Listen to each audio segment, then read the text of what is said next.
lunchtime. What y'all eating for lunch? I had an amazing meal courtesy of Mini Me. Shout out to Mini Me for the $50 super lunch chat. It was awesome. I had what is it called? A fire grilled fish and rice. It was good, bro. Did you get some today, Greg, before the show, so you don't be hungry? I'm starting to be a little envious, man. You over there eating like a big old PIFP, man. But yeah, I got a little something on the stomach, man. I'm ready to go. Okay. Hey, look.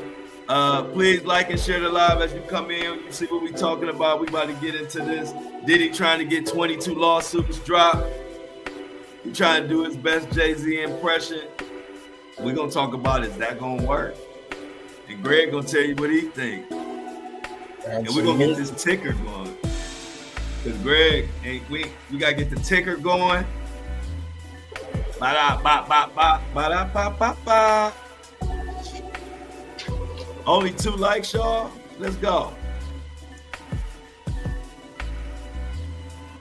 Okay, let's cut the music. Good afternoon, everybody. As we welcome more coming through the door. Oh, you know what I always got to do too, Greg? What's that? And you got to. I'm gonna tell you this too, so you can remind me, because it's hard to remember. I got YouTube, Facebook. Facebook, yeah, I gotta make it public. I thought it's about hard that. To remember that. I thought about that yesterday.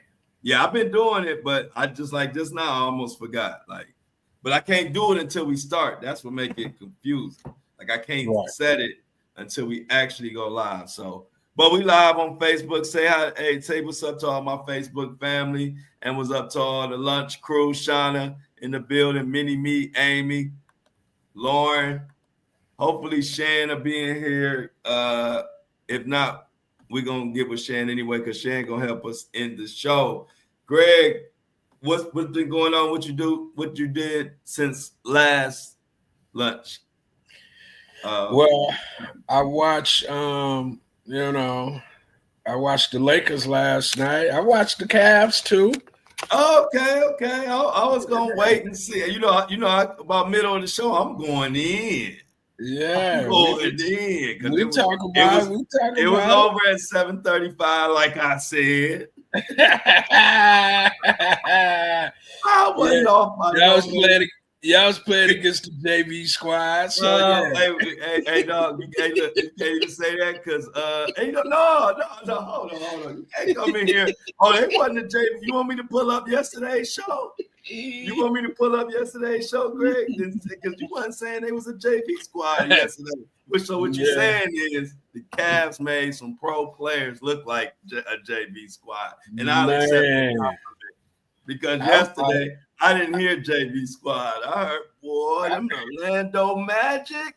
Man, bro, I watched Orlando. I was like, man, is this an NBA team? What is going on here, man? Hey, we did Orlando so dirty. The coach we had to sit Donovan down, man. Donovan, get over here. We can't have you out there with them scrubs. Donovan only had 11 points. We said, man, we don't need you. We put in Boobie Gibson from back in the LeBron days. Yeah, I would have got Boobie off the street from somewhere, huh? Yeah. The coach said, man, don't nobody believe in y'all except Greg. So y'all got to get out there and do it. You know, Greg from the Flo Show No Filter. He said y'all was something to reckon with. But let's get into this Diddy stuff. I ain't going to spoil the fun. The fun is going to be talking about the Cavs and the Lakers. It was two shows put on last night. Let's just say that. It was 2 shows. So we gonna say that for towards the end so we could really go in on that. It was definitely something to talk about. Luka did stare down the gym. Now we can talk about that too. But, all Lucas. right, let's get into this video. Hey, look, Greg, I know you already ready over there to talk about that. I'm ready, bro. So we're gonna get into this Diddy mania first. Another thing, Greg, I'm on a roll with you because remember I told you Tony Busby's uphill climb was upon him. The guy crazy. The judge, like, man, come on to the court with that defamation case. I think it's legitimate because we see that you liked a post that named Jay-Z as a whatever, whatever, and you ain't have enough evidence and you had to admit it. Come on over here. You we got to talk to you, Busby. But that's a whole nother thing. But now Diddy is trying to piggyback off of Jay-Z, which we've been calling that out too, Greg. Diddy over there looking at Jay-Z's legal team, and I know he got to be like, man, right? We looking horrible over here because the only wins they trying to look for and go for is based off what Jay-Z and his lawyer did. Right. Wait till we get into this article. They talking about what Jay-Z's and them lawyer did, and he trying to get out with it. Right. So this is broke by TMZ, and it reads, Busby's out of his league, judge. He can't practice in this court. And what's going on is, y'all know Jay-Z done kind of got the upper hand on Busby, got Busby on the ropes a little bit, and got the case dismissed with Jay-Z and Diddy. Not Diddy trying to piggyback and use some of the stuff that Jay-Z said and his attorney said about Busby allegedly not being able to practice law there. Well, Diddy is trying to use that to get 22 lawsuits dropped. So let's go into it. Diddy says his legal nemesis, Tony Busby, has no business filing lawsuits against me in federal court. He wants the judge to shut him down. Busby, of course, filed dozens and dozens of lawsuits on behalf of his clients, accusing Diddy of sexual assault and more. But in particular, 22 of those cases were filed in federal court for the Southern District of New York, a district where Busby isn't authorized to practice law, according to TMZ. Normally, this is not a big deal. It happens all the time. And attorneys like Busby would just file a pro hoc vice, and it's not spelled like that. It's PROHACVICE if you want to look it up, asking a judge for permission to practice in that jurisdiction. However, in new docs, Diddy's team says Busby filed lawsuits before getting a judge to sign off on his pro hoc vice, a major legal no-no. Diddy says Jay-Z and his attorneys already pointed this out. That's what Diddy trying to use Jay-Z's attorneys. Already pointed this out in the fall when they filed the lawsuit against Busby, accusing him of extortion. Now the judge, I don't know if you saw that, but the judge is not feeling the extortion part of that case, Greg. I don't know if you saw that. The judge is giving him some like possible it could be some defamation, but the judge said he don't believe it's no extortion. So I don't know if you saw that article. So I'm gonna go on. According to Diddy docs, Busby hasn't even tried to get the judge's approval in some cases, but still went ahead and filed lawsuits anyway. So it goes on from there and says on another occasion, he was actually denied admission to the Southern District of New York.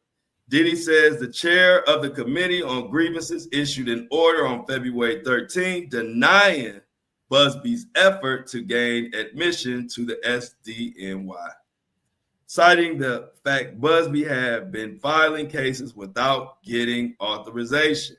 Now, Busby has recently now filed a proper pro hoc vice, but Diddy is strongly opposing it because Busby's egregious misconduct warrants denial of privilege of appearing in this district, according to the Diddler. According to the docs, he's also allegedly violated New York's rules of professional conduct for attorneys by repeatedly insisting Diddy is guilty of the criminal charges he's facing, even though neither Busby or his clients are involved in that federal indictment. As of right now, TMZ reached out for Busby for a word, and Busby has left them on red. What you think, Greg? It's a lot.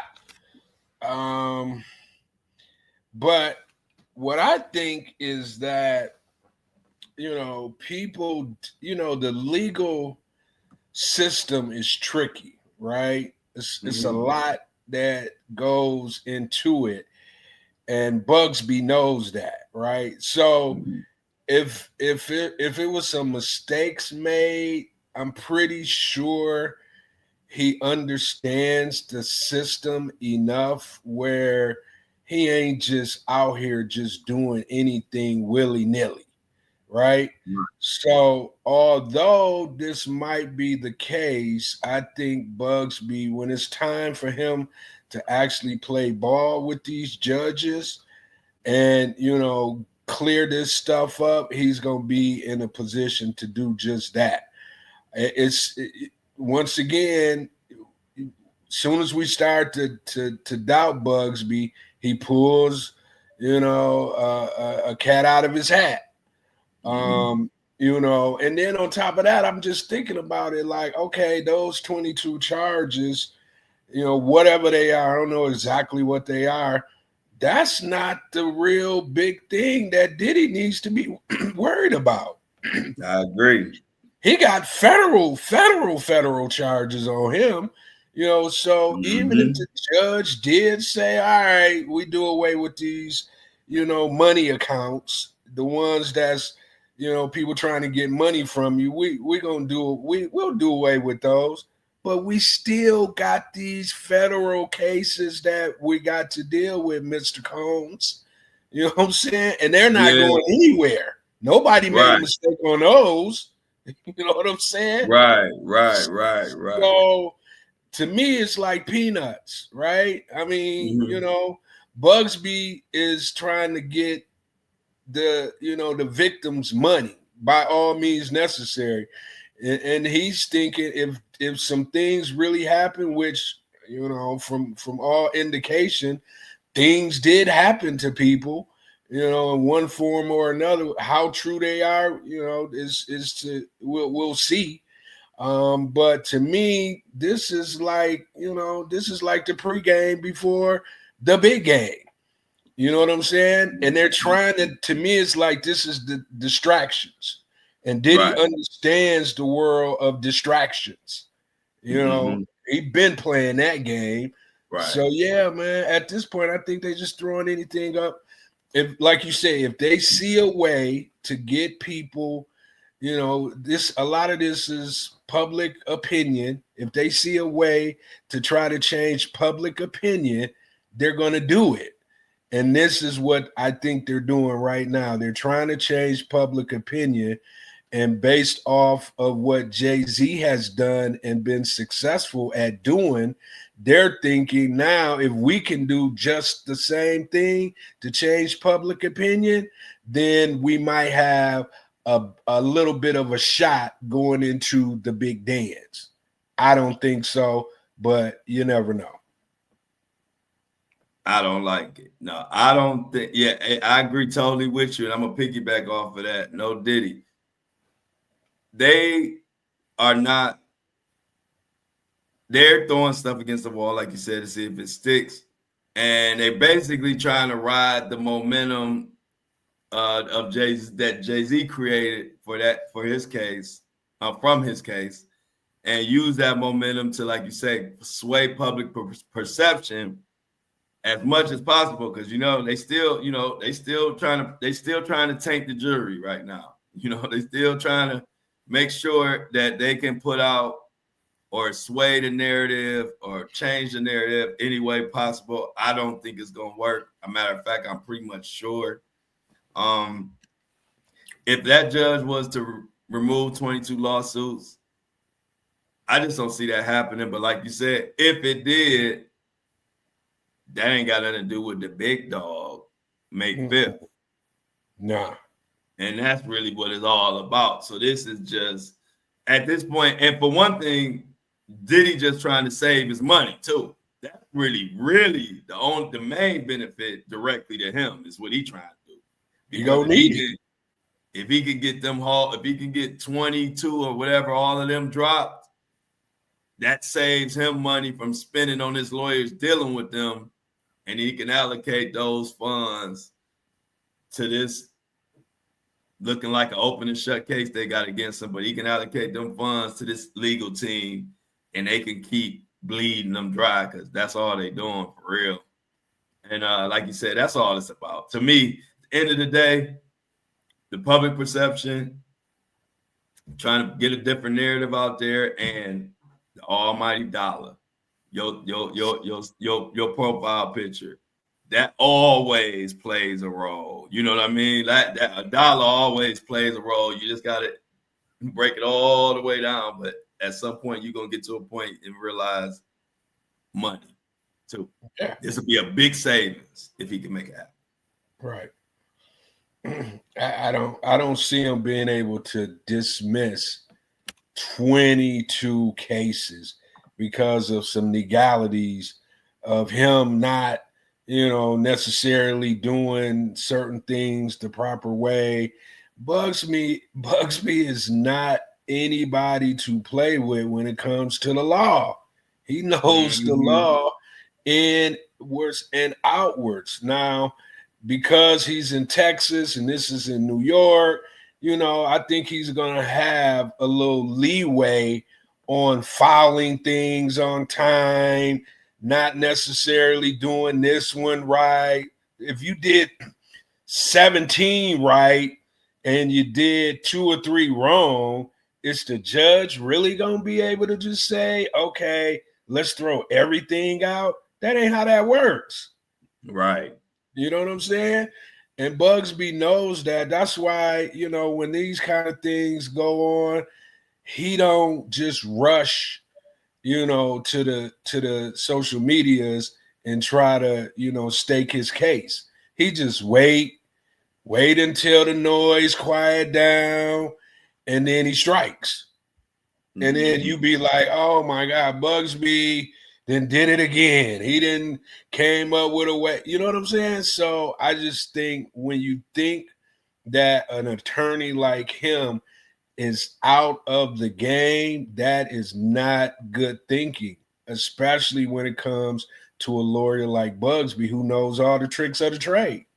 So, good luck for that. Good luck with them trying to, pull this off. And if I was Diddy, and I seen an opening that could potentially quiet things down a little bit, and not just have the center of attention on me and all the things that I've done, I would try it too.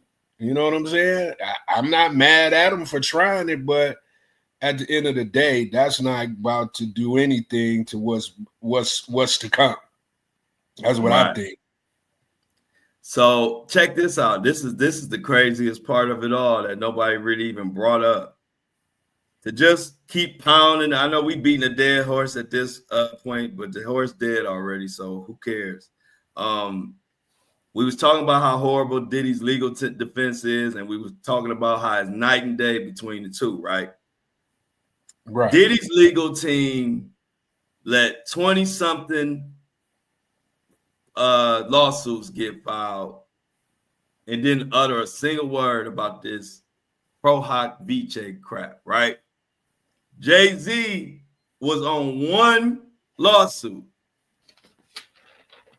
and they immediately, his legal team caught the little mistake of him not filing or whatever he didn't do, whatever Tony Busby didn't do,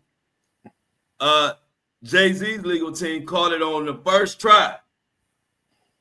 So think about it. By the time Jay-Z came in here, Busby had filed all kind of stuff. Diddy's legal team ain't doing nothing but taking his money and listening to him. I'm telling y'all. How the heck did 22 get past you? Now y'all doubling back, piggybacking off of what Jay-Z's legal team was. I'll be like, damn, what am I paying y'all for? I might as well pay Jay-Z's legal team.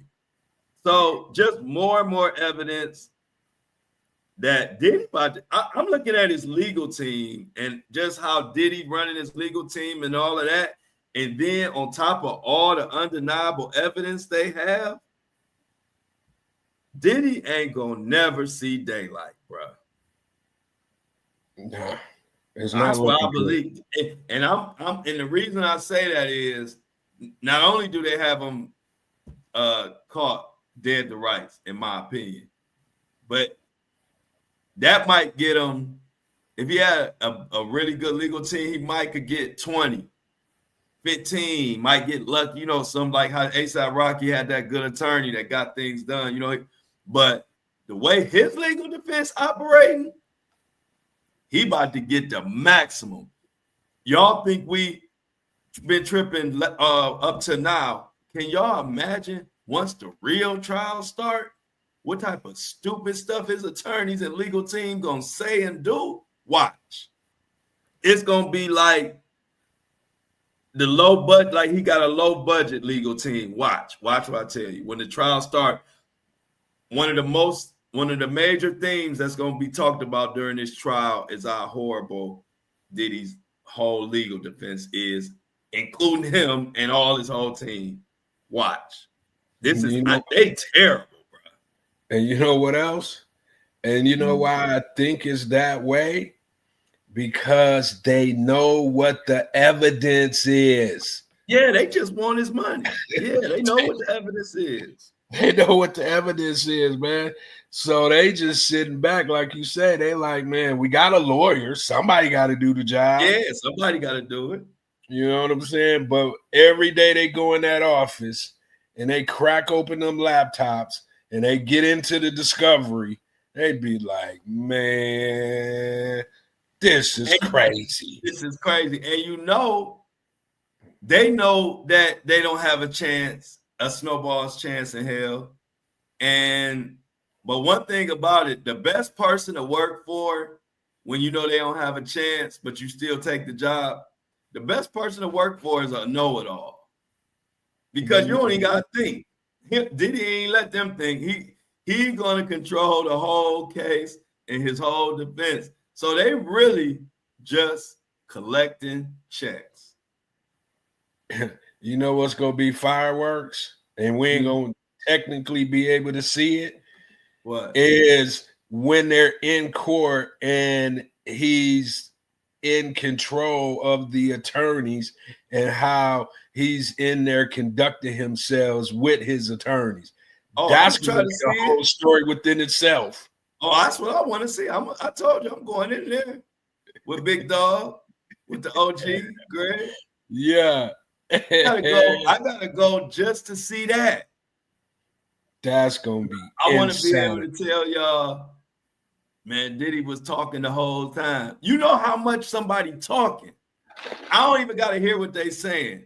But if I'm looking at Diddy and his attorneys and I see Diddy's mouth moving 80% of the time, then that's going to prove my point. He is telling them what the heck to do. And you can tell. Because the fact that Jay-Z's attorney and them found that little loophole and y'all didn't, I would have wanted to fire all of them. But I bet you it's only a handful of lawyers that would even take the case because of how Diddy is. So nobody want to put their name on the line and they can't even do their job. But some people will still take that money. You know how it go. Yeah. Some people say, hey, I take the easy money. Yeah, similar to like when Trump was in trouble and he couldn't really get attorneys to get on board because they already knew what that was going to look like. if they got on board. It was going to be him running the show and them not being able to do what they, was trained to do. You know what I'm saying? So this same situation. Same situation. Amy said she'll be the sketch artist. Yeah. Hey, look, you can't be you definitely better than you definitely better than the sketch artists they got. They'd be having Diddy looking like R. Kelly when they draw him. I'm like, well, every time they draw Diddy, he look like R. Kelly. Get a new sketch person. Yeah. What you got on the docket, Greg? Diddy done. Let's call. Hey, look. In conclusion, Diddy is cooked. Next. Yeah, I think so, man. It's crazy. Did you know that Jay-Z and Rock Nation just signed with Universal Music Group? No. Yeah, so Jay-Z going forward, Jay-Z and Rihanna albums will now be issued through UMG. It's crazy. I wonder what Drake feels about this. He about to sue Rihanna now. I'm like, is Drake about to sue Rihanna now? Well, I mean, I don't think he can do that, but it's just amazing, like, man, how Jay-Z and Rock Nation is so, calculating, man. You know what I'm saying? They are calculating as all get out, man. When I seen that, I'm like, man, Jay-Z could have and Rock Nation could have did a deal with anybody. They went straight to UMG, man. Yep. And ain't that coincidence? Right after Jay-Z picks Kendrick, and UMG going through the Not Like Us thing with Drake. And then right after the Super Bowl thing, next thing you know, you announce a UMG deal with Jay-Z and Rihanna and Rock Nation. It's all in front of us, y'all. All we gotta do is pay attention. All we gotta do is pay attention. It wasn't no way on God's green earth nobody but Kendrick was gonna do the Super Bowl show because Jay-Z already had a deal with UMG in place, and they had to make sure that Super Bowl went down. And then once it went down, all right, now we got a deal for you. Let it be known. Now you got your deal, Jay-Z. Good job. That's how you play the game. Like, hey, look, that was the whole Super Bowl performance. Kendrick was talking about everything going on in the performance. Jay-Z doing exactly what Kendrick was talking about, but he playing it. And Drake is playing it wrong. Go ahead, Greg. Right. And what's crazy, I just told you yesterday, Rihanna getting ready to come out with a new album, and if this is happening, you already know who else in the studio probably now. Jay-Z himself. Yeah, yep. Let me get this monkey off my back by putting out some of this heat. Yeah, that's a good way to get the monkey off my back. Yeah, because that's for a rapper, that's media. Right. That's a way for you to put your narrative out there. Just rhyme some words and make it clever and put your words out there. That's one thing Jay-Z has been good with his whole career. He'll put a verse out that'll sway 500,000 people because he know how to spit that fire. So, like you said, he might have realized, like, let me get back in this booth. You want to hear something that's even more funny? What? Because of all of this, guess what else happened? Because what? I ain't saying because of this, but guess who just canceled the rest of his tour? Oh, Drizzy? Drizzy's done. He done? Now, tell us what happened to Drizzy. What the hell he got going on, Greg? What's going on with he canceled the rest of the Australian joints or something, right? He canceled the rest of the Australian tour, bro. What they speculating? Well, they said, well, if you're looking forward to seeing Drake hit the stage during this Australian tour, you might want to find something else to do. The rap legend has abruptly canceled the remaining dates of his current tour of Australia and New Zealand, according to a rep from the rapper who spoke with Rolling Stone. Now, many are probably trying to figure out what's the reason, while some hint at possible issues with ticket sales after taking a L in his rap beef with Kendrick Lamar. His reps made it clear that it's simply due to a scheduling conflict. How you have a scheduling conflict when you on tour? Tell me how you do that, bro.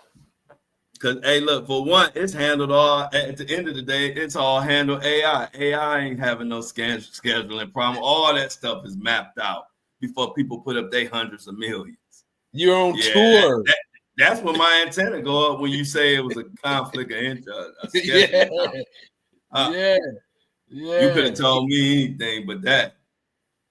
Yeah, man. He like, man, UMG did what? Right. I was the big dog over here. They done bought the billionaires in the house. Rihanna and Jay-Z. Oh, MG. I can't even do another song. Yeah, look, Drake and Diddy are two people who just think if we just go back even a year today, they were looking it's night and day to how we looking at Drake and Diddy.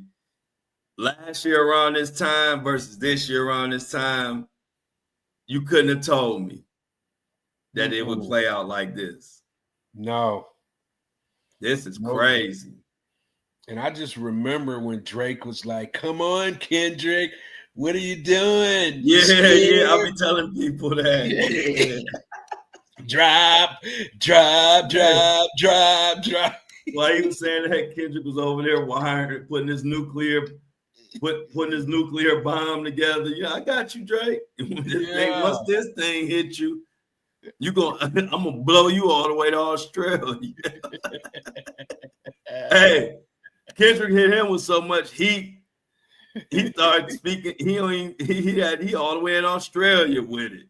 Where is Drake? Wear plastic cowboy boots. Yeah, and shoulder pads. Right. He got clothes with smoke coming out the shirt. Like, what is you doing, bro? Right. Everything he do is wrong. They had the little gunshots going, and Drake took the mic and was acting like it was a gun. Everybody in the comments like, man, he ain't never shot a gun before. It's like, yeah, he can't win. Everybody just don't like it when it comes to Drake right now. Like, It don't matter what he do. He is getting clowned. And like you said, he was all, yeah, Kendrick, what you gonna do, man? You over there, you quiet, boy. Oh no, you trying to bow out. No, not this time. And then next thing you know, the whole LA was crip walking on Drake's forehead. Like, bruh, you done. Yeah, I ain't never seen nothing like it. Yeah, man, that's one of the worst whoopings that we seen just live and direct, man. You know, most battles you may get 2 songs, man. 4 songs of just pure belt to ASS. You know what I'm saying? Hey, I ain't seen belt to A like that since my cousin drank Granny's ginger ale back in the day. And Granny had that Granny ain't play about her ginger ale. My cousin drank Granny's ginger ale. Man. It was just like this belt to A. No, it was worse. I'll tell you a story about one of my belt to ASS. I was probably in like the 4th grade or so, right? Mm. So we all out on the playground, you know, we got the monkey bars. And for whatever reason, man, I decide to just pull my pants down and just show the girl. That's my thing. Oh, great. Oh, yeah, I know. Oh, that belt. Hey, listen, bro. Hey, It's so great. Let me finish telling the story. So, as soon as I did it, man, the little girls dashed to the teacher like, Man, they went and told the teacher, man. And guess what the teacher made me do, man? What? The teacher made me, because back then, I don't know why, but inside of the classrooms, they had phones. You know, Oh, okay, right. You know what I'm saying? So, Yeah. man, she made me get on the phone, call my mom, and tell my mom exactly what I had did in front of everybody, mind you. Man, my mom's was at work. My mom's was like, okay, I'll be home in 15 minutes. Meet me at the house. Bro, as soon as I walked in the door, you talking about belt to ASS? Woo! And then the most critical part about it is after I got the beat down, my mom's made me go back in the school with her with me and apologize to the entire classroom. I was like, I'm sorry. See? That's a good mom. See what the difference of a good mom made? Hey, mom said, I ain't raising no damn Diddy in my house. Right. I'm going to beat it out of him early. Hey, look, y'all, Greg see the importance of a good mom and good upbringing. Greg was about to be the next Diddy. He didn't know it though. He just felt a little Diddy inside of him. And thanks to a good mom, a good teacher, he didn't turn out to be no Diddy. Man, bro. So hey, your mom knew. Hey, look, your moms be wise. She said, right. I know what that looked like. That looked like a little diddler. Even back then, she knew the diddler was. That belt, that was that good big belt. That big was belt, look, bro. She whooped you with your grandfather's belt. The back in the day. She snatched the men's belts was like whips. What'd you say? She didn't even wait, boy. As soon as I opened that door, she grabbed me by my jeans. It was on and popping, bro. Wow. I don't even know what reminded me to think of that, man. But that was crazy, bro. We all knew in the chat, though. We already said that. We already said that after Greg told us about what he used to do on the field trip. Now it all makes sense. Greg said, man, these field trips is whack. Just come to the playground. I got a show for y'all. Hey, but I ain't gonna say we've all went as far as Greg, but one thing about when you a kid, every kid has had a moment when you did way too much because you just get so caught up and excited. Next thing you know, you done did something so stupid that you can't even explain it why you even did it. It's like it was just fun. You know what I'm saying? It's like, I got fun. I got fun for your ass. Yeah, I got fun for you. All right. I bet you gonna consider that kind of fun the next time. Yeah. So, hey, so after the belt to A, did you ever do that again? What? See, man, boy, you talking about on best behavior, and plus, man, they joined me for like months. Like, every time they would see me, they'd be like, because you know when you crying. Yeah, you crying and in front of the class. Man, my boys would be like, shut up. Yeah. Hey, look, so y'all already know when we take this podcast on the road, we gotta watch Greg. Greg like to have some fun. Nah, I'm redeemed now, man. Yeah, he redeemed now. Yeah. I'm choir boy like now. You know what I'm saying?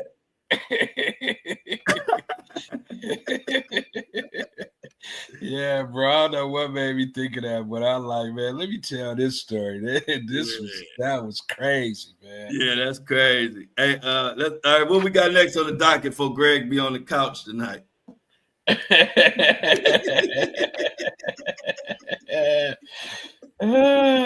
Bro, did you see Birdman? Is Birdman on that heroin, bro? That's what we, yeah. Hey, I think, I don't know, was it Amy or somebody in the chat earlier said that was a heroin nap that he took in the middle of the concert. That was crazy, Greg. I'll let you go first because I gave my thoughts earlier. I want to know what you think about Birdman taking a cat nap or a saber-tooth tiger nap. That was a serious nap. Saber-tooth tiger nap. That was a serious nap. What you think about it? Bro, I was like, man, when did Birdman get on heroin? Because that is that's the nap. I mean, and see, y'all educated me. Listen, y'all educated me on that, Greg. You and whoever said it earlier, I didn't know that. And now you saying it too. So that must be, so that's the H nap, huh? Yeah, that's the nap. That's the nap, bro. When I seen it, because first thing I thought, I'm like, hold up. Ain't nobody sleeping on a stage with speakers, music that loud coming out of speakers. I'm like, that's impossible, first and foremost. And then they like walked up to him, like grabbed him, wiped him off, trying to make it seem like, he was not taking the H nap. And he still did not move. I've yet to see a video where he woke up. Have you seen one? No, the only video where they showed was like he was about to wake up, but they don't let you see him fully wake up. So it's like, I'm with you on that. Like the video that I saw, it's like you see his head raised a little bit, but then the video cuts. So it's like you don't know if he really raised it or he just was moving in his sleep or if he was looking for some more heroin. I don't know. I didn't like what I saw. They said he was trying to read the teleprompter. Nah. I said, unless the teleprompter on the back of his eyelids, you shitting me.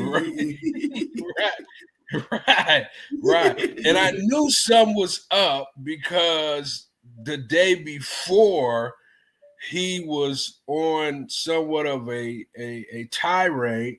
And Lil Wayne cut him off in the middle of him talking. You seen that? Yeah, we talked about that a little bit, but yeah, we didn't really talk for a while about it. But yeah, I said that was crazy because we saw that first, then we seen him go to sleep. Man, put Grandpa, give it up, Bird, man. Man, Birdman got enough money now. He don't even need to be on nobody's stages for real. Nah, man. That Bird, that Bird done seen his last days, man. And that was proof. That was proof right there. If he wasn't on heroin and he just falling asleep on a stage with speakers kicking out 5 million watts, man, it's time for him to go sit down somewhere for real, bro. But I think it was the H nap. That's the look of the H nap. And the person, what's his name? He was on it too at some point. So it's almost Turk or BG or who? I think it was BG who tried to wake him up. Mostly all of them dabbled for the most part. Maybe not like Juvie and Manny. But I think Lil Turk, Wayne, and them, and Birdman, and them fooling around. Yeah, man. So he looked at him like, "Come on, man. We live. You supposed to do this, in our in silence behind closed doors somewhere, not on stage in front of millions where everybody got camera phones. What are you doing?" He like, man, I don't care. I'm about to get this H nap right now. Yeah. Shout out to my new lunchtime lunch crew, Facebooker. I'm gonna just say Kitana. I don't want to pronounce your name wrong, but welcome to the lunch crew. Alejandro. Thank you. Welcome to the lunch crew, Alejandro. Greg. Greg is well traveled.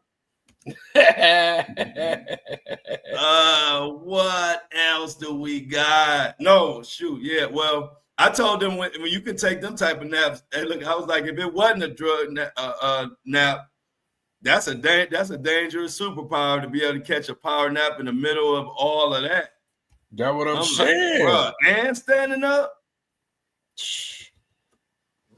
But if you, I don't know if you've seen like some of the videos of individuals who be on the H naps, bro, it's some of the craziest stuff you could ever want to see. I mean, literally, people be like in back bends, like literally in back bends, stuck, and oh man, you're gonna have to Google it, or just yeah, Google. I gotta Google that.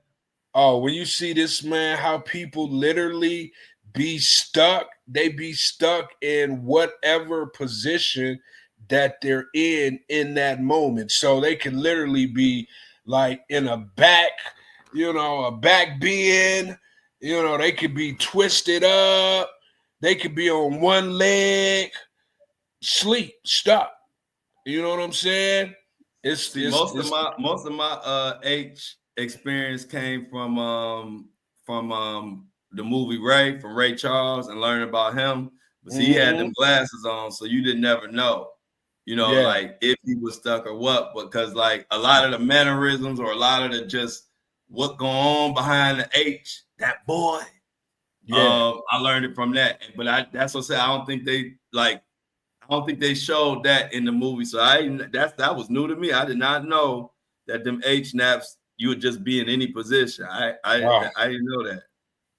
It's crazy, bro. When you see it, you're gonna be like, wow, how could anybody see this and then find a way to get involved in that particular drug, man? You know what I'm saying? It's insanity, bro. I mean, it's sad. Michelle said, yeah, back bends, cigarette hanging out their mouths, never flicking the ash. So this is a crazy that H ain't no joke, huh? Oh no, bro. Not at all. That's how when I saw him and his reaction after first of all, when I saw that he was asleep on stage, I didn't even have a second thought.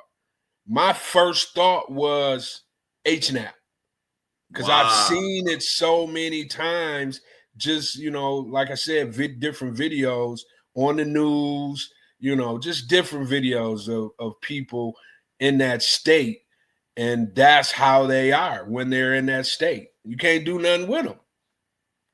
Right. Wow, man. Well, like I said, that's what I like about it. I know I bring y'all a lot of information, but I also learned a lot from y'all. I didn't know nothing about the H-Nap.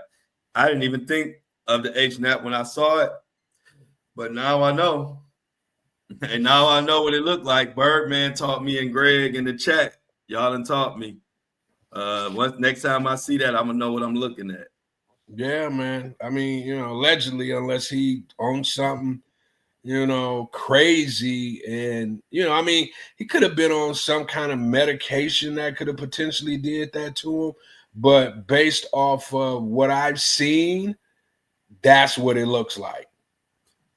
Kobe said they get up for another hit though, like they wake back up, and then it's just like, load me up.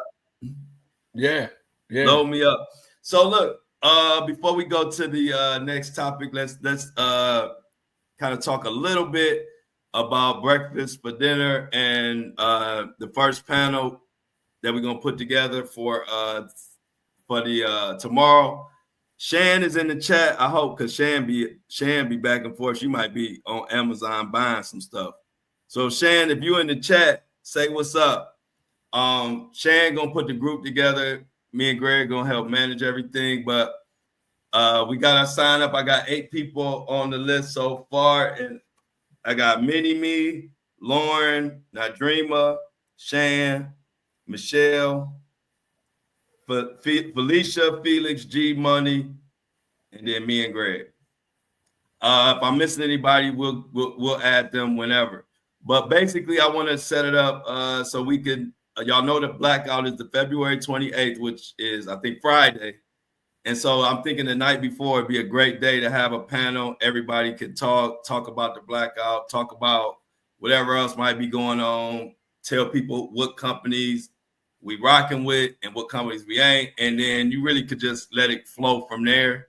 But after this, we're going to get with Shan made a group me because I told Shan the other day I had never worked in groups. I was always like a solo person.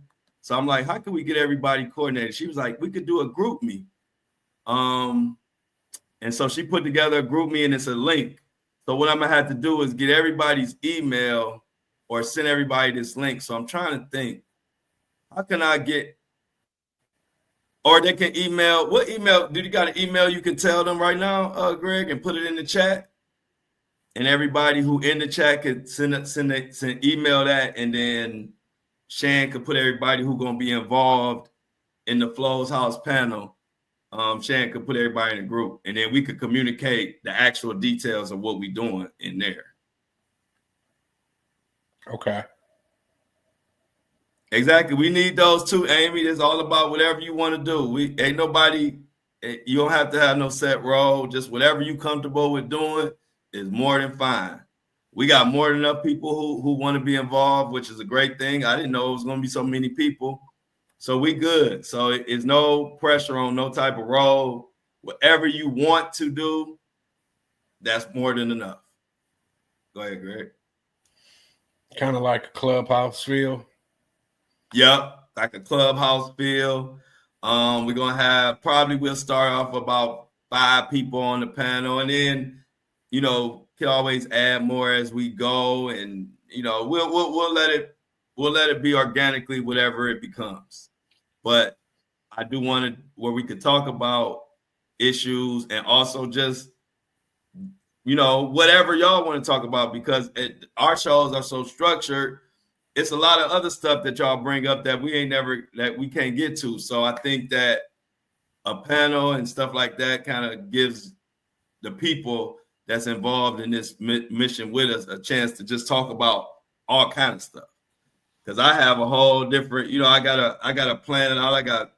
I gotta make sure I talk about this for these listeners, this for this. So I got a lot that I have to, I got a lot of, not restraints, but I have a lot of things I gotta follow kind of when I put stuff together. But I do want a show where everybody can just talk about whatever they want to talk about. You know what I mean? So Greg, if you want to add something to it or whatever. No, I mean. Did you put an email in there? Yeah, I put an email in there. Okay, yeah. So Greg, did you pin it? Yeah, the email that Greg put into the chat, you put it in the chat? Yes, sir. Whatever email Greg put into the chat, send that, reply to that email. And so we'll have everybody's email, and then I'm going to send you the link that Shan made. The Flo Show No Filter at gmail.com. Yep. Okay, Lauren email, Shannon email. Is Shannon gone? I told you Shannon be shopping. Shannon probably on Amazon right now. It's probably a sale on Rihanna's new makeup. But when Shan get back in the mix, I'll connect everybody. So that's all I want to say on that. We'll talk more after this live unless you had something to add to it, Greg. No, that's it. I mean, all right. We can go next on the docket. Excuse me. So, what's going on in the world, bro? What's up now? Trump talking about 5 million card for immigration for immigrants to come into America, to come into U.S. A gold card, which is to me is just crazy. But I remember back when the economy tanked, back in, what was it, 2008, 2009? Yeah, it was 2008. Yeah. Yeah. And after that, the markets was froze. I mean, we couldn't do any kind of financing probably for about a good 3-4 years, and a lot of times, people were trying to find different avenues to do deals, right? Mm-hmm. And they came up out of the blue, this thing called EB5. Did you ever hear of that? EB5? It was a mechanism where the government would give you a green card if you invested in the United States. You would have to your project would have to have so many jobs that it created. You would have to, spend X amount of money in the US, and then you would get the green card and you can continue on with your investments. But what I found, because it was one time someone came to me and was like, can I do EB5? And I'm like, I ain't never heard it. So I did the research and figured out what it was, but I could never get an actual deal done through it because something with the person who claimed they had to EB5, wasn't right. They either was lying about something or, just the paperwork wasn't right. So what this new thing that Trump is proposing is supposed to replace that EB5 program that they had. And this is his new program where, if you got 5 million, then you could come to the States, become a citizen, pay taxes, blah, blah, blah, give back to, the United States with jobs and creating businesses. So this is his new thing that I guess he came up with yesterday. Well, they introduced it yesterday. So okay. What you think about it? I'm like, I guess my first reaction was like $5 million, just that number is like, I'm like, who is that serving right now? Like, we got so much pressure on us right now. I'm like, that's good.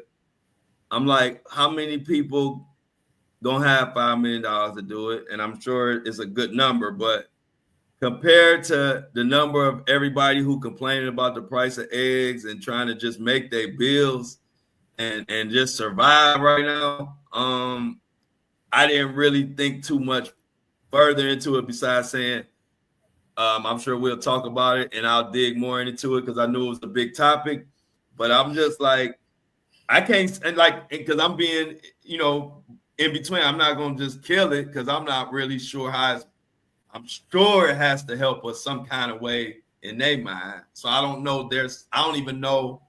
I know the average everyday American don't care about $5 million gold card.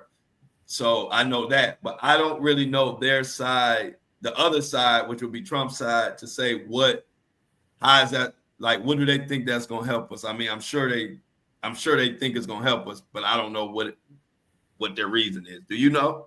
That was what I didn't. Okay, so kind of break down in layman's terms what they feel or how that's going to help us. Well, they're coming at it from a perspective of, say, you get a certain amount, say 100,000 people paying 5 million, right? Right. The reason he's saying that they want to do this is it's a way to eliminate the debt on the U.S. So I don't know. I think the debt might be 3 trillion, 4 trillion, 5 trillion, 6 trillion, some trillion. And in their mind, this is a way to eliminate that debt if they get enough people paying the 5 million. Then if they get 100,000 people paying the 5 million, it could equal to like whatever trillion. You know what I'm saying? So that's so the thinking behind it. They just purely thinking business money that they can bring to the country, like type of thing, basically, right? Is that what I'm saying? Right. Okay. Bringing money to the country to eliminate the debt that the country has is the thinking behind this new program. Okay. So yeah, so that's something that for me to really stand on 10 toes to say whether I hate it or I like it or I don't like it. I'll have to look more into it. But like I said, yeah, that was the part I wanted to know, like what was their thinking, like what did they think we were going to benefit? So it's like bringing in a large amounts of money to the country to help with the debt. Okay, so I'll look more into it to get my real opinion. But as of right now, like I said, you know me, I want to, before I either build something up or tear it down, I want to know what I'm talking about. So I'm gonna definitely look into it more. But my initial reaction, without knowing nothing, and I'm just shooting from the hip, I'm like, man, I don't care about no $5 million nothing right now. I want to hear what we're gonna do about what's impacting us right now. So, but I am gonna look into it. Well, since we are in the politics lane, you know, we cover all. Real quick, before you go there, Greg. Oh yeah. I love anything that's coming up on the timeline. We're gonna talk about it, and I know we're gonna talk about it. I pretty much saw that. I knew we was gonna talk about it, so I was looking forward to hear what everybody had to say about it anyway. So that was a good subject. What's the earliest time? I got a lot of people saying stuff. So anyway, y'all, I just want to say this, Greg, before I forget. Y'all can just message Shan too. We were just doing that because Shan had left us.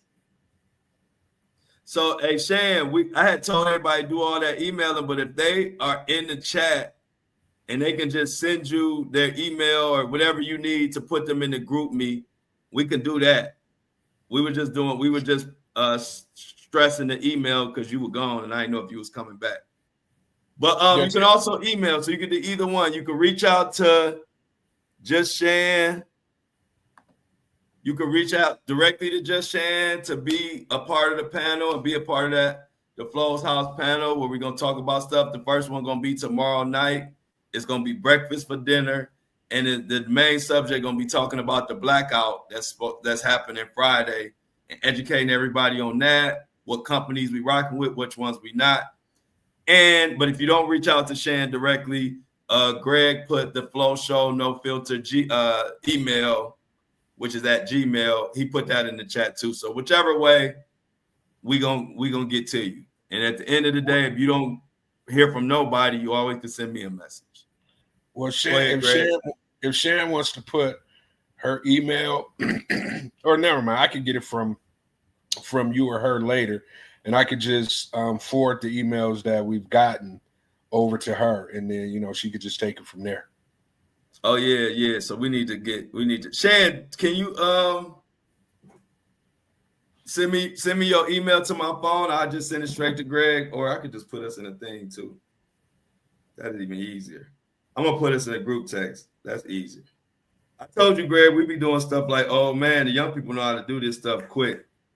They be like, boom, boom, group text, information there and everything. We be doing stuff the long way. So I'll put us in a group text. So you could you could put your email in that group text, Shan and Greg, and we could get it going. So go ahead, Greg. What else we got on the docket? Man, I don't know what's going on, bro. Have you heard that Representative Joe Wilson drafts up legislation to create a $250 bill featuring Donald Trump, the most valuable bill for the most valuable president? Like, man, come on, man. A $250 bill? Who doing that? This is one of the representatives in Congress. His name is Joe Wilson.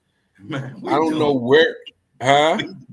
I know, I'm just saying we doing some wild stuff. It's crazy, right? I'm like, a $250 bill, man, with Trump face on it. Like, how much glazing, that's what the youngins say nowadays. Yeah, glazing. Right? Glazing is glazing and gaslighting. It's the two words that you hear the most. Yeah, I'm like, man, how much glazing can you possibly do, man? I guess that $250 bill is what you're gonna need to buy a carton of eggs if they keep this up. So I guess that's when it's gonna come in handy. You ain't got to carry a lot of bills. You just give them a $250 bill, and they're gonna give you a carton of eggs. And people gonna have $5 million gold cards, and ain't nobody gonna. We ain't hiring no more women. Like, we just about to be. I don't know what we doing right now. I don't know what we doing, man. I don't know what we doing, man. It's right. Because remember back in the day, and I'm gonna just say this, Greg. Back in the day, now I could be wrong, but back in the day, when everybody in the country was broke, soon as the president got in, he started attacking that, giving us a little leeway. Like, we didn't want to hear, man. Back in them days, we didn't want to hear about my mom and them and my grandma wasn't about to hear about no $250 bill when bread is $20 and eggs is $20 and planes is crashing left and right. But in these times, for some reason, we can just, while we struggling, they can just play in our face these days. We done got soft. Man, bro. You know, I was looking at something, and they were talking about how inflation is, you know, geared towards the poor. You know what I'm saying? Because you don't have as much money as the top, say, 1% or so, because, you know, if inflation hits, they don't really, you know, if you get a couple percentages knocked off of your savings, it don't hurt them. You know, that's just kind of like a drop in the bucket compared to everybody else who doesn't have that kind of savings or that kind of income coming in. That inflation is, you know, people think that is over with, but they were saying that is looking like it's about to get worse. And I'm like, man, worse? They said it's about to get worse? Yeah, I'm like, worse? You know what I'm saying? Like, if it get worse, man, I'm telling you, I don't know, man. It just seems like the world has the potential to change in a way that we've never seen it change, you know, before, and not for the good. You know what I'm saying? So it's a lot of crazy stuff going on, man. What you didn't put the dealer up on the screen? What's going on? I'm over here playing with stuff. No Diddy. I'm trying to see. So now we could put up stuff that we talking about though. A little bit. Okay. I'm just trying to see. You know, we ain't talking about Diddy. That's all we got loaded. But now I'm saying that we could put some stuff in here. Okay, I'm just playing with stuff. But yeah, man. Did you see what Mini-Me said? The execs is suing Diddy mom? Nope. I ain't see what happened. I guess it's breaking news. The execs. The executives at Bad Boys. Oh, I ain't surprised about that. They've been going after Diddy mama and for different reasons behind Bad Boy. People not getting paid, money being hid. What? They're saying that her and Diddy are thieves. See, I already do. See that? Yeah, that's crazy. It's breaking up, but yeah, that been going. Matter of fact, I reported they got a loss. I reported on the lawsuit about this. Somebody was suing Diddy and his mom for not paying people and hiding money and all kind of stuff. Well, but that's crazy. When you got executives, well, hey, look, ain't that funny? I just happened to throw Diddy's thing up here. I ain't know it was no breaking Diddy news. I'm just that's why I thought you was about to get into it. I'm like, oh, okay. Oh, yeah, no, I'm just, hey, look, I told you, I ain't professional. I'm just good. I don't know how I've been doing it. I just move in a certain frequency and it just be what it is. What you done did, Greg? Oh, yeah. So breaking Diddy news. I'm gonna have to look on my phone. Did you find any information about it, Greg? It ain't coming across the phones yet. I mean, if it is, it ain't coming across mine. Yeah, I did a story on that though already. Well, this was old though, probably about Man, this is probably like 2 months ago. Diddy's there was some guys that work with Bad Boy that was suing, talking about that they ain't been paid, and they mom, Diddy mom, he said that Diddy mom, he be hiding behind his mom and hiding money and this and that. And then I didn't hear much about it, but I knew it was in the background. So I don't know what this new one is about, but that issue has been going on. And with Diddy fighting the case, it's probably even worse now. Man, you know what? I was just thinking when I seen that, you know, the first thing that came to my mind, Bad Boy still a company? Mm-hmm. That's the first thing I thought. I'm like, Bad Boy did. Yeah. I'm like, what they suing? Like, who are they suing? What executives are still working for Bad Boy? They ain't they don't have no artists unless they still got control of their old artists. You know what I just noticed? Yeah, I don't know where they get it's a scam. Let's just say that, Greg. Bad Boy at this point is a money laundering machine. That's what people are mad about. That was what the story I covered. But you look at this picture, right? You see this picture of Diddy, right? Mm-hmm. This is Mohawk Diddy. This is right after Mohawk Diddy. But I'm gonna point out something to you. Why every time you see Diddy and you see him with his people, right? Why they always got this look on their face like they wondering if they gonna get paid? Yeah. Like, look at the dude in the background, a Diddy picture on the right, my right. It's like he looking like, I wonder is Diddy gonna pay me tonight? Bro, I mean, they don't be paying people, y'all. I'm telling you, people be surprised.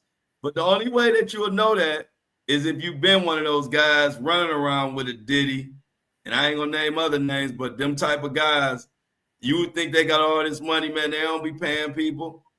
They don't be paying. When I say they don't paying people, I'm talking about the regular folk. They don't pay nobody. Like, I ain't just talking about producers. I'm talking about, man, they'll mess around stiff barbers. They will do stuff that you would be like, you would never imagine, man. So that's why these stories don't never surprise me when people talking about Diddy ain't paying him and all that. Diddy don't care about paying. Man, I remember one of his producers, Chucky, R.I.P. He passed away, I think, last year. And when I was living in D.C. and we had the label, and he was coming to us, first of all, when we first saw him, I don't know if anybody know, I think she may be pop or she might be R&B, but her name is Emily. She a singer? Yeah, she's a singer. She just won a Grammy. Okay. Yeah, but so we had a show. It was called Click City's Big Break. And we would bring people in kind of like American Idol. And so one day Chucky showed up with Emily just because she was signed to Clyde Davis. And he was running around with her, you know, trying to get her, you know, get her hot. He was bringing her to different outlets and, you know, things of that nature. So when he came to the show, we ended up, you know, developing a relationship with him. And, you know, we had an office, and one day he came to our office and we was like, so he brought champagne to the office, blah, blah, blah, you know, and then he was like, man, y'all need to come over to the studio. So we went to his studio, man. He had all kind of platinum plaques, Mary J. Blige, Nas, you know, a lot of those Craig Mack, a lot of the Bad Boys artists, because he was a part of, you know, the hit team. He was with Stevie J, you know, all them guys who were producing for Diddy back in the day, right? Mm-hmm. And man, I just remember as we started to develop the relationship with him, he ended up, you know, trying to like not really extort money from us, but doing like fake stuff. Like giving us old beats and trying to get money. And we would sit back and be like, man, this dude got platinum plaques up on the wall. Why is he trying to get money from us? And we come to find out, man, Diddy did him so bad, bro, that he was around there almost destitute, man. He had really no money, driving like an old BMW. It was just sad, bro. It was just sad, man. So the reason I bring that story up is because he was with them making some of the biggest hits in history, and he was broke. Wow. He was broke, man. It was crazy. You know how they be doing in the music business, trying to, you know how it be trying to bring you this, bring you that, and then next thing you know, he's sitting down like, "Hey, man, can y'all cut me a check for 5,000? Can y'all cut me a check if I do these 4 beats for y'all? Can y'all cut me a check for 10,000?" And we like, okay, let us listen to the beats. And we like, why these beats sound so outdated? Why they sounding like the new music?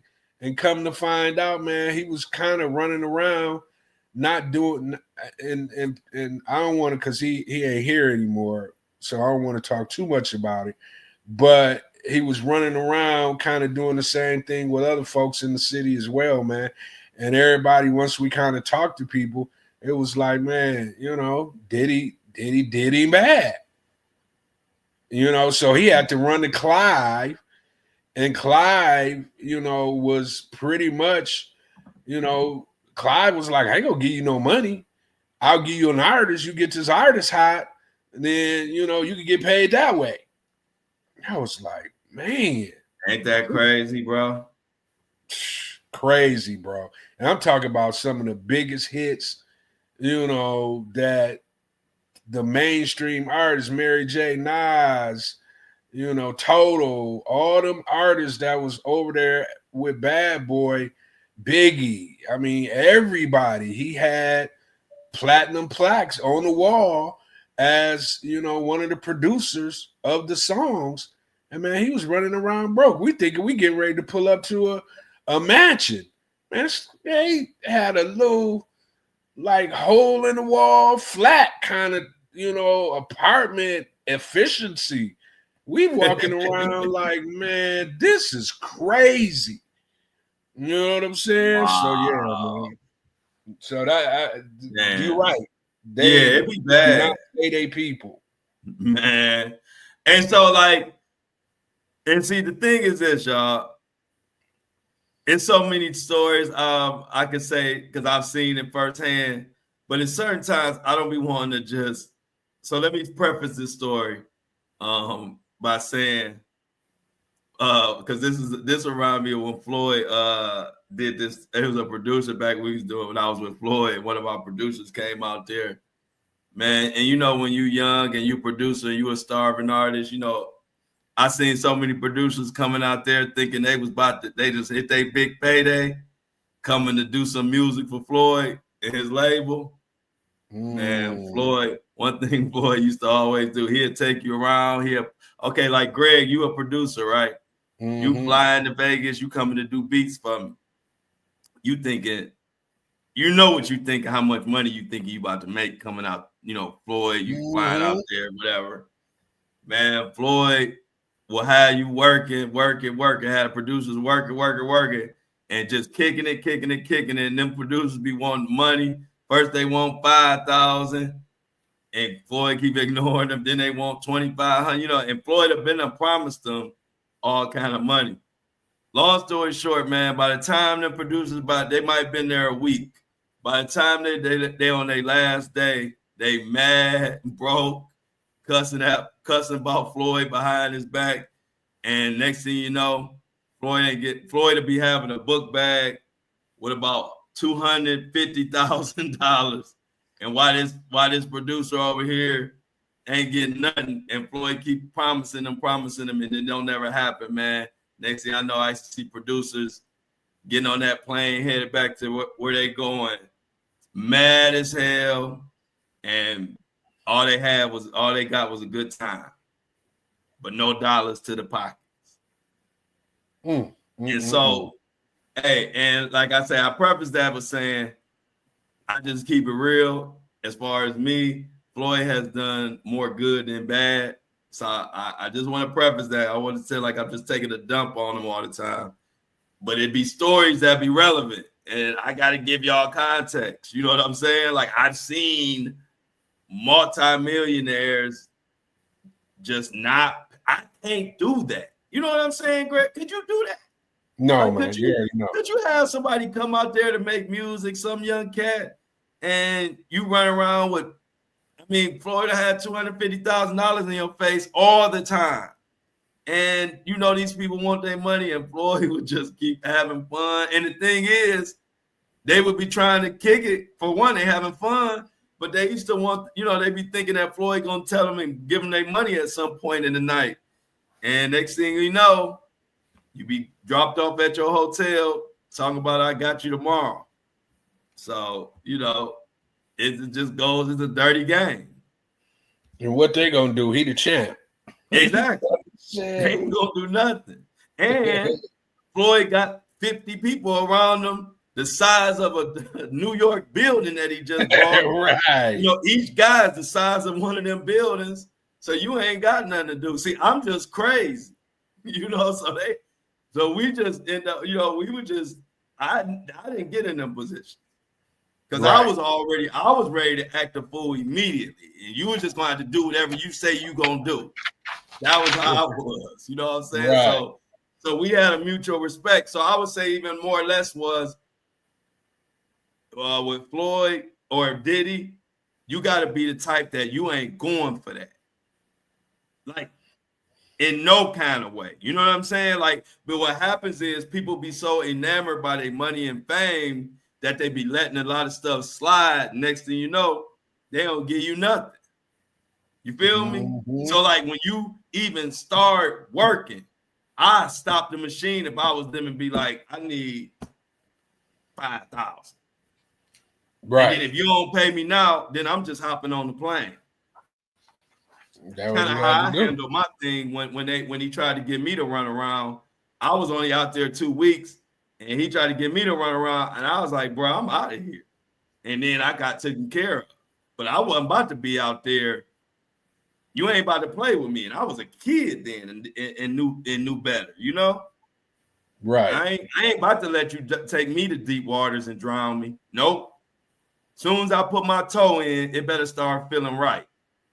Because if it don't, I'm out. I don't care who you are. Yeah, man, you gotta know your value, bro. That's what it means. And I'm glad you said that, because that's the message to the chat, and that's the message to this story. Know your value and don't take a penny less. Right. Don't take a penny less, because they are conditioned.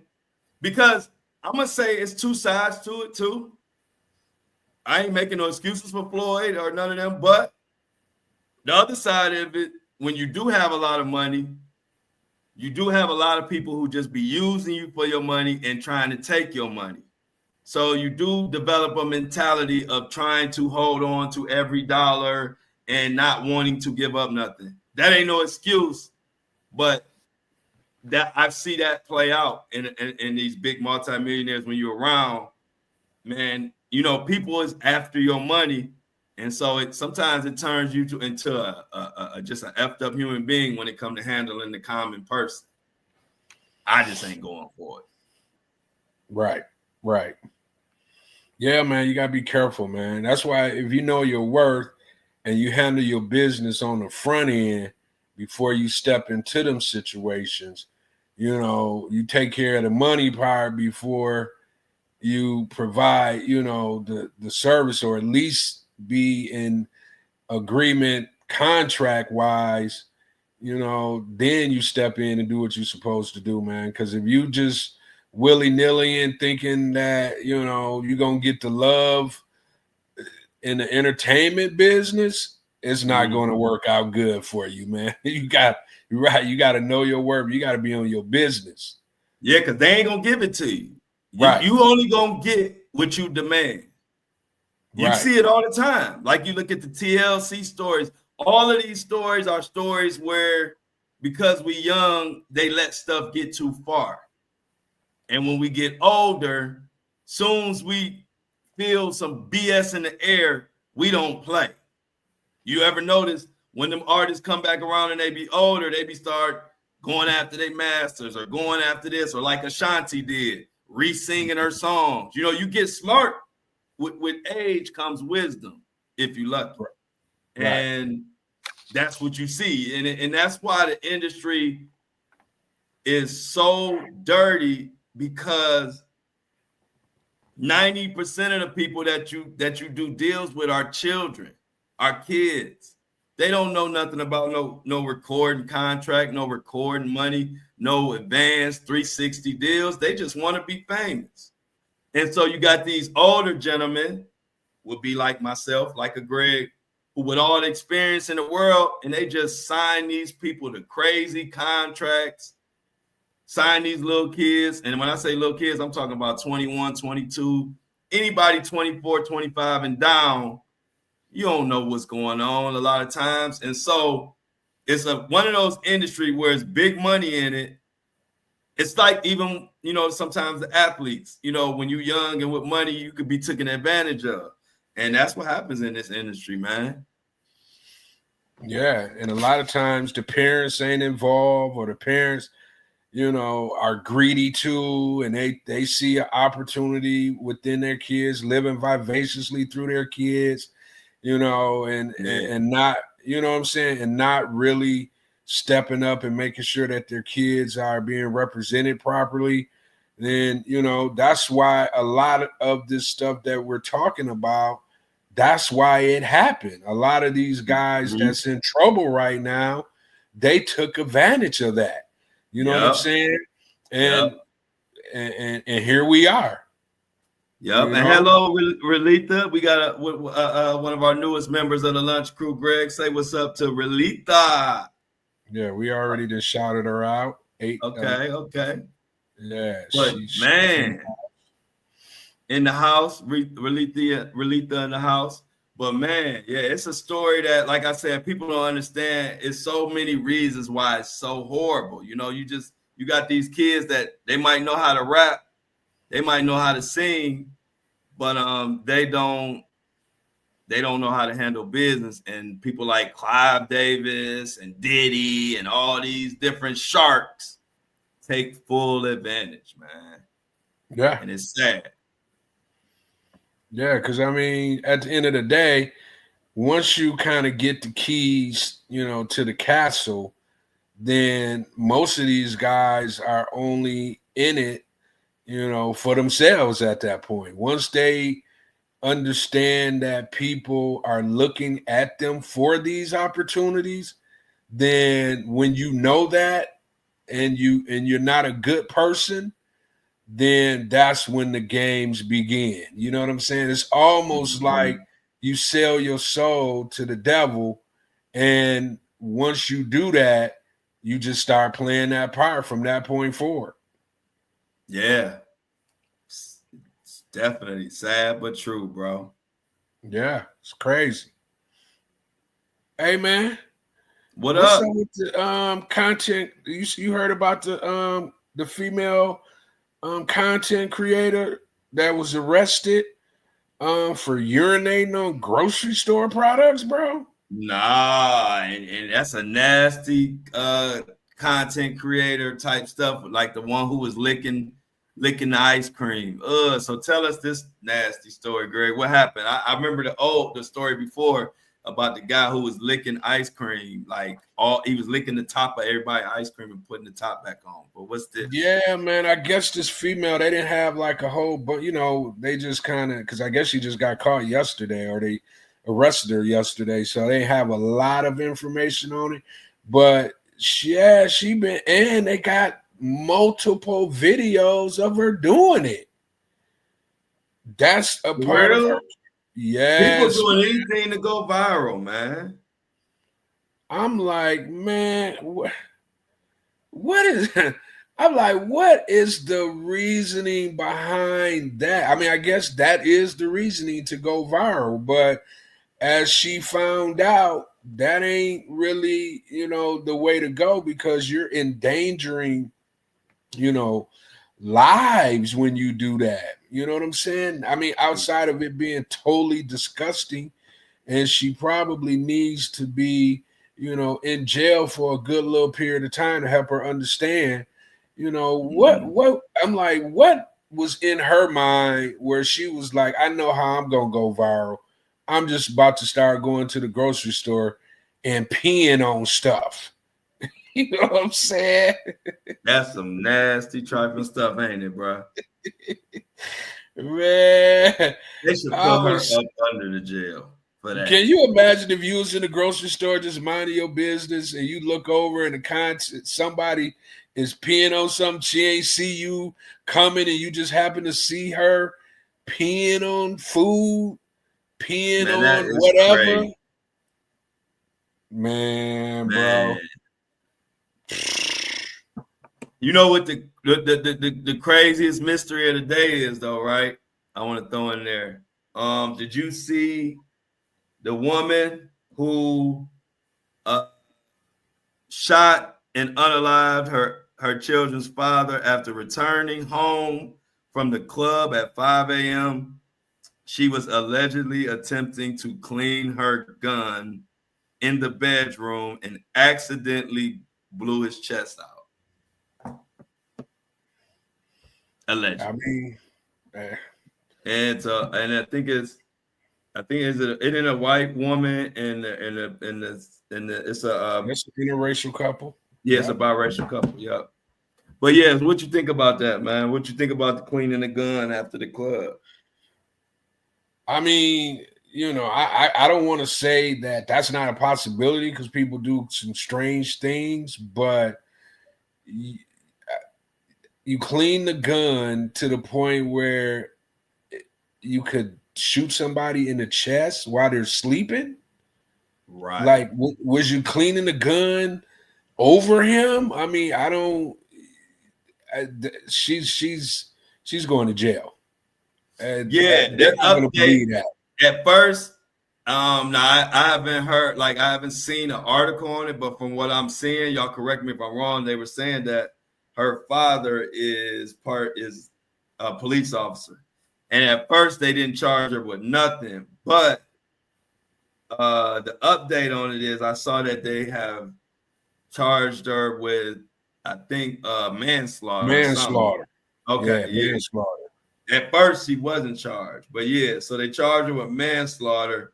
But people saying that ain't even enough, because a lot of people do the little behind, like that, the town people that think that kind of got a different perspective on everything. They are saying that she did that, she did that on purpose. That's what the town feels. So they got kids. Yeah, they said the child's father. So as far as I know, they say, well, her children's, well, they must have multiple kids, because they say her children's father. I don't know. That's the crazy one right there. Poor babies. Yeah. I mean, it's almost like, when you're in that world, when you're a child of a police officer, or the ones who feel like they're invincible. To me, if something was going, because I mean, you never know what's actually going on in their relationship or whatnot. Mm-hmm. She probably thought she could get away with murder, and probably thought it through, to the point where, when she did it, she already had her story, pretty much ready to go, in hopes that, being that she's in that world, that she could potentially, get through it and not, be charged, and it's possible that could be the case. You know what I'm saying? I mean, we can't be blind to the fact that, she's a Caucasian lady dealing with an African-American man. You know what I'm saying? And her people are the police. You know, if he was doing something to her or whatever the case was, if it was something going on in their relationship, I mean, I could see her thinking she could potentially get away with it. Yeah, man. You see what Lauren said. Lauren, according to Lauren, I didn't hear this information, but she said during the funeral, the friend's girlfriend's brother tried to break into his home and steal some of his stuff. The person who passed away.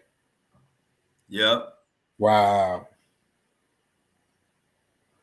Yeah, that's man. Crazy. So that's a crazy one right there, bro. Hey, man. Yo. I think we getting ready to have a new fight. Cameron and Chad Ochocinco. Yeah, they go. Where did the beef nobody asked for? Where did this come from? So Cam, well, Ocho was on. Who was he talking to? Stephen A. Mm-hmm. And he was talking to Stephen A. And then he told Stephen A. that he got, you know, his penis enlarged. You know, and so that was that, right? Everybody was that went viral for a minute. Everybody was talking about that. People was like, we didn't even know you could do that. Is he really telling the truth? Blah, blah, blah. So when Cameron got on his show, he basically started to talk about it. And then he was like, man, I don't even like the MF anyway. He tried to hate on us when we first got started. You know, we tried to offer him a chance to come on the show to kind of be like, you know, a correspondent about, you know, the NFL. And he played me crazy, said, get in contact with my agent. And he was like, you know, man, I don't like him anyway. I think he, you know, he's suspect. He'll B.A., you know, ninja for what he did to us when we first got started. And, you know, that's pretty much, you know, he said some more, you know, he ain't, you know, a couple more curse words about him. But the last thing he said, he was just like, I don't like him. I think that was whack for him to even say that to another man. First of all, talking about Chad saying that to Stephen A. And that's kind of where we are. Haven't heard Ochocinco say anything back as of yet. But this was, you know, Cameron spoke on it yesterday. So, you know, it might be something that heats up. I mean, you never know. Yeah. No, it looked like, well, the thing is, like you said, it seemed like Chad taking the ignore him approach. Mm-hmm. But you know how it go. Cameron might keep going until it make him say something. So we'll see. But yeah, I know Cameron pissed. Yeah. I mean, because you think about it, man, when you know, especially a person like Cameron and, you know, a person who done been in entertainment and then he trying to, you know, break into another, you know, form of entertainment for the first time is uncharted waters for them. And they just be reaching out to people that's already, you know, in the business and seem to kind of know how to navigate the business. And then you just kind of get a slap in the face. You don't forget that. Yeah. You know what I'm saying? You don't forget that. And the first chance you get to let somebody know that you ain't forgot, you go take it. And it seemed like that's what Cameron did. Yeah. You so know? Hey, what I guess this breaking news, Greg, Buffy the Vampire. Do we know what happened to her? I saw something about a liver, maybe. She was young, wasn't she? 39 years old. That's somebody. What I think Michelle said they said a liver transplant. Oh wow! I never got into that Buffy. I hate. Me neither. I don't like no kind of vampire movies. I don't like none of that, bro. So I never got into Buffy the Vampire Slayer. I think that was the name of it. But man, she was young, bro. 39. Yeah, wow. Wow. That is messed up, man. Life Life is be not life. guaranteed. Yeah, it sure Yeah. do. It's not guaranteed, bro. Yeah. Life be life, man. Wow. Yeah, R.I.P. that's bad Buffy. news. R.I.P. to Buffy the Vampire Slayer. Yeah, man. Hey, man. Did you know, and I never even knew this, bro, that there has never been a black daytime soap opera? And now, you know who then brought it to the airwaves? Tyler Tyler Perry. Perry. Yes, I sir. just guessed. So it's the first ever hour black daytime soap opera called Beyond the Gates. It premiered yesterday on CBS. Man, let me tell you, bro. When I was young, maybe you don't. You a little bit younger than me. But when I was young, bro, and I would have, when you had to go to your grandma's house, Mom, I want to go to grandma, because I grandma remember ain't the got stories. grandma ain't got nothing to do over there. She only got 2 channels, you know what I'm saying? Hey, look, all you should do is watch the stories. Right. And so I used to be kicking and screaming about it. But my mom's, her and my dad, they would they worked in the daytime. So sometimes when I didn't have a babysitter, my grandma was my babysitter. So they would just drop me off over there, and literally, bro, she would watch soap operas all day, every day. Yeah, And I ended up getting hooked. I right. ended up getting hooked on the soap operas, man. General Hospital, Was One it Life All to My Live, Children? Was All All My My Children one? Children. Yeah. Yes, All My So Children, General Hospital, All My Children. Was it Days One of Our Life to Lives? Live. Did you watch One Life to Live?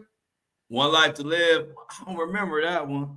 Yeah, that was one of them too, man. So What I about mean, was it Days of Our Lives? Was that one? Days of Our Lives was another one. Okay. Yeah, yeah. So man, I used to get caught up. It's like what was on General Hospital when Jesse and what's the name? That was a big storyline back in the day because Jesse got killed and then he came back. They thought he was dead, but he came back. It was a movie every day, bro. So Yeah. even when I wasn't at her house, I would be at my Watching house them at home. watching them at home, bro. Watching them at home. So now they got I guess a Nah, black. it makes sense, Greg. That's What's why you that? had your little diddler out. Because back in the day, the only time we seen any form of intimacy was the soap opera. Everybody Right. get in on the soap operas. No, And but Greg was watching All My Children. And one time something happened, he figured I'd do it on the playground. listen though, bro. No, Nah, it that makes wasn't sense. it. Let me tell you this story, bro. So back in the day, they didn't have cable back in the day. I don't even know when cable actually kicked in, but I remember the progression up to cable. It was like you had the channels where at 11 o'clock, all the TVs would go off. They would play the national anthem, and then until the next morning, all you got was the front.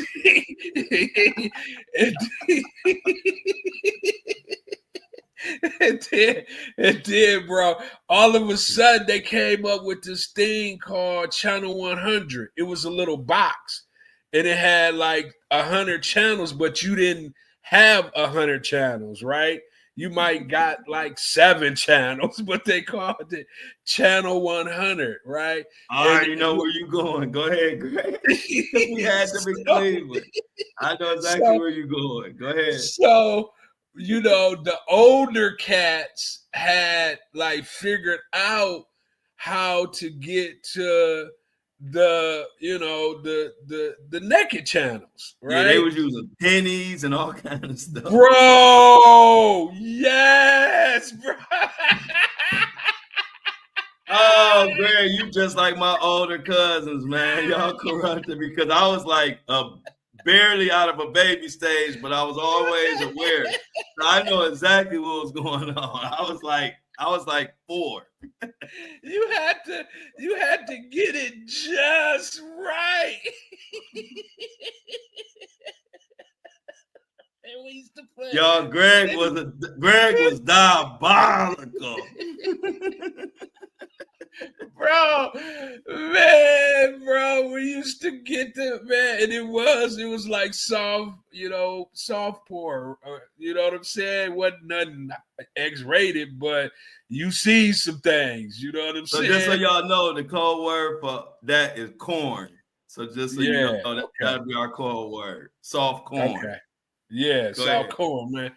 Bro, it was insanity, man. We would put that penny up under that. You had to do it. Took some mastery.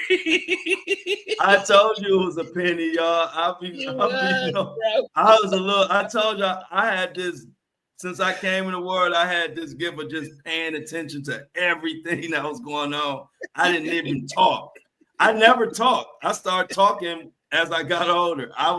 They was worried about me, but I always paying attention to stuff. So I knew my older cousins, I knew they would get to fooling around with that penny in the cable box and all that, because we had one. We was the only one in the family that had that box. So my ghetto cousins would come over just because we had that box and was doing something with the pennies. Next thing I know, it was some wild on the TV. And I was so much of a mama's boy. They used to be mad at laughing at me because I wouldn't watch it. I would go upstairs. And all 8 of my cousins watch it, and they be laughing at me because I wasn't watching. I was upstairs. I was like, y'all gonna get in trouble. They like, dude, your parents out for the night. Ain't nobody coming. So I know all about the penny. Go ahead. Bro, I can't believe you said that, bro. You took the word. Bro, that penny was magical for us, bro. Like magical, bro. Because you had to, when I say mastery, you might not even, it might be some nights you might not even get it because you couldn't get the penny right. You know what I'm saying? Man. I was scared. Hey, look. I was so sheltered at that time. I was scared when I seen that on the TV. I was like, I'm going my room, y'all. I'm going not us, bro. It would just be, hey, look, and then when I would go to my room, it would just be dead silent. Silent, because you couldn't react. Because if our parents would have knew that that's what we was in there doing, you talking about? Oh my God. Belt to ASS, woohoo! It would have been over. Hey, look, man, back in them days, it was dudes with Jerry curls and everything. It was a different time. Oh, it was wild, man. It was Jerry curls. Wild. And hotel beds. But yeah, man. What's up? Hey, look, did we talk about any news today? Yeah, we talked about some news, bro. But speaking of news, I mean, since we didn't have a little bit of news and a lot of bit of laughs. Hey, Greg, flip the paper over. Let's get back on track. Let's go to page 3. Yeah, let's talk about this basketball, man. Let's talk about put some respect. We're gonna say the Lakers for last because Luka and LeBron, they got they the new fresh shiny new toy in the league. But let's put some respect on them Cavs from now on, man. That's all I want. Let's put some respect. Let's put some respect on the #1 record in the league, who just mopped the floor with another team that's supposed to be a quote-unquote NBA team without Darius Garland and with Donovan Mitchell only having 11 points and playing minimum minutes. We beat them by 40. We ain't no joke. It was a stat that they made mention that y'all had like 38 games, 38-1. I can't remember. I meant to take a picture of it on the TV. I'm like, man, I gotta bring this to Flo's attention. It was some stat, man. I'm gonna have to go back and see what they was talking about. But man, what I got from you guys is that y'all got a bench. That's what it is. We deep. Y'all got a bench, bro. Our guys don't even play like Donovan Mitchell's minutes. Everybody minutes is down by like 5 to 7 minutes. Like people, we so deep. People not even playing high minutes at all. And we got the top record. That's a weapon. We hoping y'all take care. Hey, Greg, we hoping y'all take care of OKC for us. Yeah, and we probably will from the looks of it. But, man, I really studied your team last night. I mean, I can't study it because all the players wasn't there, but that made me. You know, look, you know what Darius Garland and Mitchell yes. You don't need to study. Yes. So. Yes, bro. But y'all got some players that I ain't never even heard of that's balling. I'm like, who is this dude? You know what I'm saying? It was like one of the players, people was like, I guess at the beginning of the season, you know how they just do like the open gyms? Mm-hmm. And they was like, he was balling out in the open gyms. And then when it came, they was like, okay, this could be an anomaly. Then they got to training camp. He was balling out in training camp. And now, man, I think he might be in the run for I think y'all got like 2 or 3 players that's in the running for the 6-man award, bro. Yeah. It's crazy. Yeah. I'm like, yeah, that's a bitch. But now look, I tell you this. That's what you didn't know about when you was talking about yesterday because you hadn't studied us. Because I told you, you ain't gonna keep up with your team like you gonna keep up with my team. You know what I mean? Like you gonna keep up with your own team. But after you seen that game, now you see, bro, we are the truth. We ain't just a team with a good record. Like, and you know me, I keep it real. I'll be the first one to say if we pretenders or if we trash. Bro, this is the most serious. We about to break LeBron's best record as a Cavs. Like, we about to break that record of wins. That's huge. That's LeBron. You know, bro. LeBron, we had some years with LeBron. They about to break his record. Man, bro, I seen something last night that y'all are a contender to win it all, bro. Y'all got big men. Y'all got shooting guards. Y'all got one of the or two, just depending on which one gonna play point. Between Garland and what's his name, y'all got point guards, y'all got people coming off the bench. That's good. Your big men are in strive and ain't really nothing nobody can do with either one of them. I'm like, man, the playoffs is about to be crazy. Oh man, I can't. I'm looking forward to the playoffs, y'all. I can't wait. Oh man, I can't wait. Okay, so now let's go to the Lakers. This game looked exactly how I pictured LeBron and Luka playing together. You know what I noticed? Go ahead. Go ahead. No, I just said high IQ basketball, and they really primed and ready for playoff basketball. The way y'all playing now is kind of, with dictating the pace, moving at your own pace, working a 2-man game with Luka and LeBron. Like I said, people don't realize, regular season is one thing, but the playoffs is a whole different type of game. And the way LeBron and Luka played last night, they primed and ready already for the playoffs. So now they're going to just continue to massage the rhythm. But they built for the playoffs. Man, and let me tell you, Amy, I'm an only child, so I ain't had no brothers and sisters. That's why I was crazy. I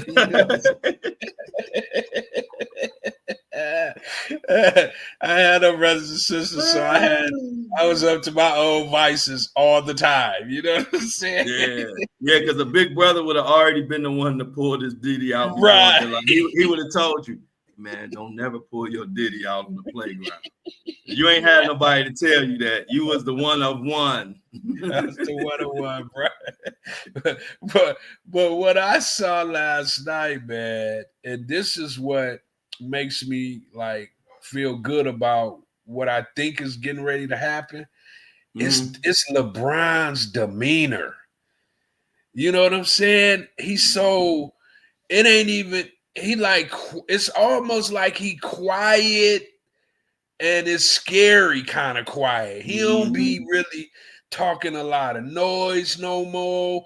It's like he's out there fully focused and playing the game how it's supposed to be played, man. And that's scary. He ain't really arguing with no refs. He ain't really talking crazy to nobody, which he really never did in the first place.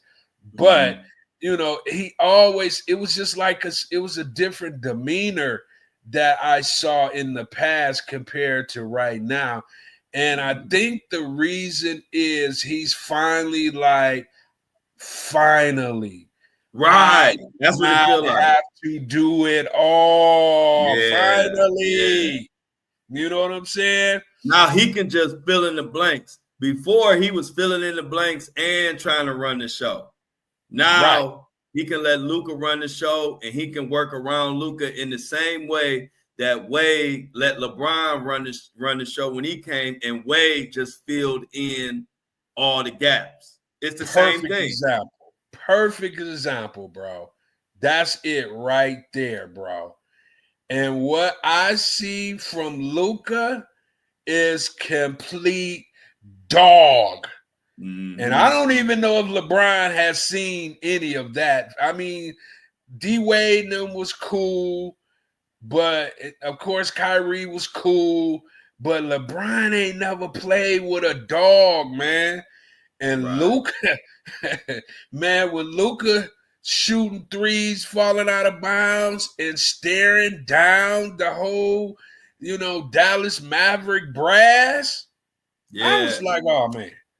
Hey, and let me say this. Remember, we be discussing and we've been talking about all this stuff. Another one of my tea leaf rumors that I brought to the chat got explained. Remember I said that they were saying that Dallas was complaining about Luka smoking and drinking? Right. Now they brought that, they actually confirmed what it was, because we knew smoking. Remember, we was like, probably cigarettes. We didn't know. We were just guessing what it could be. We knew it wasn't nothing crazy. But now I hit the fan is actually hookah and beer.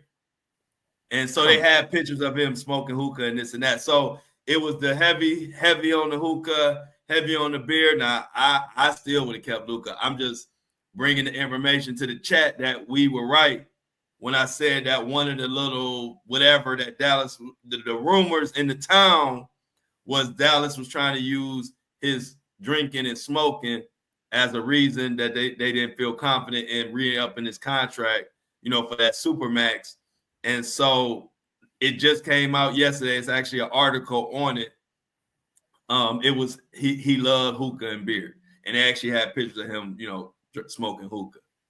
But I don't think they got a locked in Luka now. Man, bro, that was a blessing. Go ahead. If he is smoking a lot of hookah and he is drinking a lot of beer, he didn't cut back tremendously. Because that's what I said. He focused now. They stupid. And bro, Luka ain't nowhere close to looking fat. I said that when he got off the plane. Remember, we both said that. He looked fat to me either. I'm just keeping it real. He looked slim. Right. And bro, what I really got, and this is the thing that makes me really feel good and warm inside, because I know defense in the NBA is like an anomaly. Bro, we playing some defense, bro. Yeah, and that's what tripped me out. Some defense, bro. And that's what people was worried about. So the fact that y'all playing defense, they in trouble. Because that was what everybody was worried about. You know what? You didn't have no big man in the middle. Luka and LeBron on the court at the same time. How the defense gonna be? But the defense ain't been a problem since Luka got there or for a while. So Luka be playing defense. I seen it last night. Because people forget, man, Luka's 6'8", bro. Yeah. Luka ain't solid 6'8" too. He's like a statue. One thing about the NBA players, they like statues. I stayed in the downtown in Cleveland. I stayed where a lot of the Cavs stayed once upon a time. And I had got on and I ain't no little dude. I got on the elevator with half the Cavs. It was like I was on there with real live statues. I'm like, these don't even look real. Felt like a midget. I ain't little at all, man. Right. You got to see them. Like, man, you be around them players. You see them on TV. Man, you see them up close. It'd be a whole nother thing. Luka, 6'8". Think about that. Yeah. If I see Luka like magic, it wouldn't even match what I think his real height is. You know what I'm saying? I can't imagine him being 6'8". Man, bro, I seen a lot last night, man. I don't want to toot our horn. Even our big man, we talk about, we might not even need a big man. I'm just saying, because, oh boy, he's surprising me, bro. I'm like, where did you come from? He dunking, he blocking shots. You know what I'm saying? And he bouncy. He like that bouncy kind of center. Like most centers are planted on the ground. He ain't like that, bro. He bouncy. So I don't know, bro. We gonna see.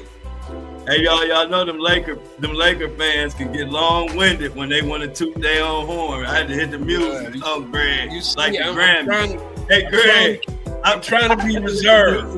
Like the Grammys, because y'all Laker fans, y'all can go when it comes to talking about y'all team. But no, it's all fun, y'all. We had our 2-hour mark. Punch crew. After this, me and Greg gonna do some more putting together of the panel for tomorrow. If you want to join the panel, reach out to Shan, do an email, whatever, and we're gonna get it together. So by the end of the day today, we'll have it all mapped out for tomorrow. And I'm excited for the first episode of Flo's House, Breakfast for Dinner. What about you, Greg? Before we get out of here, can't wait, man. Just make sure y'all like the live before y'all get out of here too. What'd you say, Greg? Said we continuing to grow, man. That's always a good thing. Yeah, I love seeing the new faces. Every day we seeing new faces now, and I like that. Yeah. So we're gonna go ahead and get out of here, y'all. It's been lovely. Lunch with Flo and Greg. G Money. Yes, sir. The elementary kid. Man, you crazy. The legend, the man, the myth. Right.